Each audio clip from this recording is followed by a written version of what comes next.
चुटकीमै wrinkle गायब। यदि यस्तो यहाँहरू चाहनुहुन्छ भने बोटक्स ट्रिटमेन्ट यहाँहरूको चाहना पुरा गर्न सक्छ।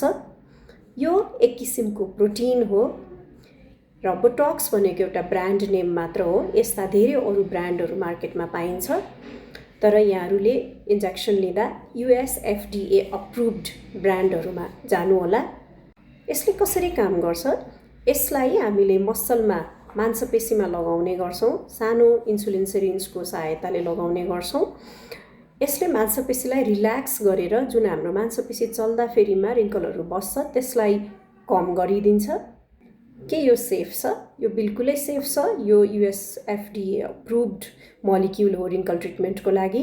विशेष गरी US FDA अप्रुभल यसले निधारको रिङ्कलहरू, आँखाको रिङ्कल्सहरूलाई दिएको छ, तर अन्य ठाउँको रिङ्कल्सहरूको लागि पनि प्रयोग गर्न सकिन्छ।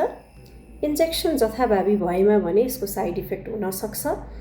हल्का सुनिने र रातो हुने साधारण साइड इफेक्टहरू 1-2 दिनको लागि एक्सपर्ट ह्यान्डबाट लगाउँदा पनि हुन सक्छ।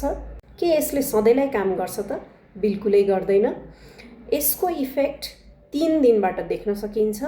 म्याक्सिमम फाइदा भनेको 7 देखि 10 दिनमा पाइन्छ र यसले 4 देखि 6 महिनासम्मको लागि मात्र काम गर्छ।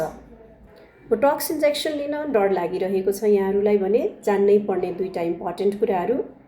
धेरैजनाले सोच्नुहुन्छ बोटक्स लगाएपछि प्लास्टिक फेस, अननेचुरल फेस देखिन्छ। यो बिल्कुलै गलत हो। सही डोजिङ र सही तरिकाले युज गरेमा बिल्कुलै यसले नर्मल लुक दिन्छ। बोटक्स लगाएपछि यो लगाउन बन्द गर्दा झन् धेरै रिङ्कल आउँछ भनेर धेरैजना डराउनुहुन्छ। यो बिल्कुलै गलत हो। यसको इफेक्ट सकिएपछि, टाइम सकिएपछि रिङ्कलहरू फेरि वापस आउँछन्, तर पहिलाभन्दा नराम्रो भने डेफिनेटली हुँदैन।